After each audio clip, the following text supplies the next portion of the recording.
C'est un véritable paradoxe, notre pays regorge de talents, pilotes, ingénieurs, entreprises spécialisées, enviés à l'étranger, mais la compétition automobile est encore vue comme une activité nuisible qu'il faudrait pour certains interdire.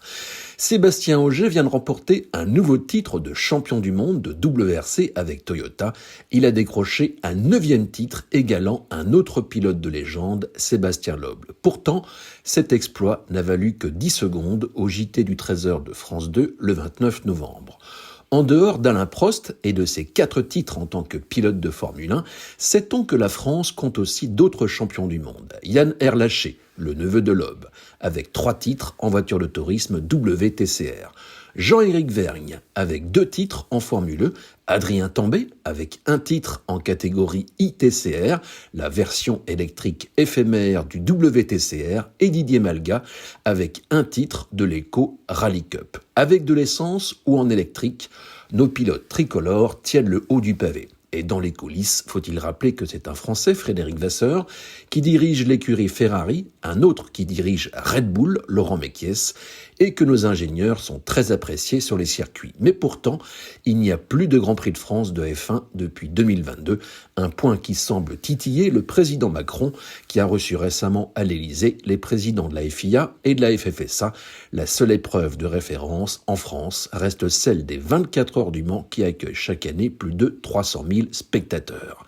Il y a donc toujours une ferveur populaire, pourtant on ne se rend pas compte à quel point nos circuits sont menacés. En raison de la réglementation et sous la pression de riverains parfois très offensifs, les exploitants sont tenus de surveiller H24 leurs émissions sonores.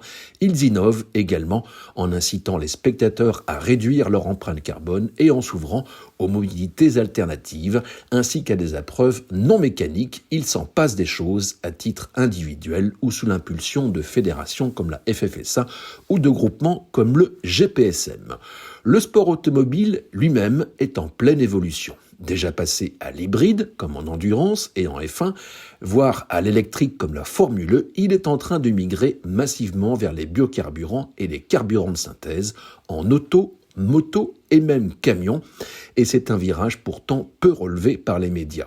Une autre révolution se prépare avec l'hydrogène, déjà appliqué sur des buggy en extrême H, et après le circuit du Mans, c'est celui de Magny-Cours qui veut se positionner comme un écosystème de référence dans ce domaine, sous l'impulsion de l'IG Automotive. Et la semaine prochaine, Monaco accueillera une table ronde sur la compétition automobile en mode hydrogène, avec Toyota, Alpine, Figna, Inocel et Extreme H.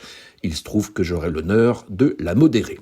Il est donc temps d'ouvrir les yeux et de voir la compétition comme un laboratoire et même un levier pour préparer la mobilité de demain.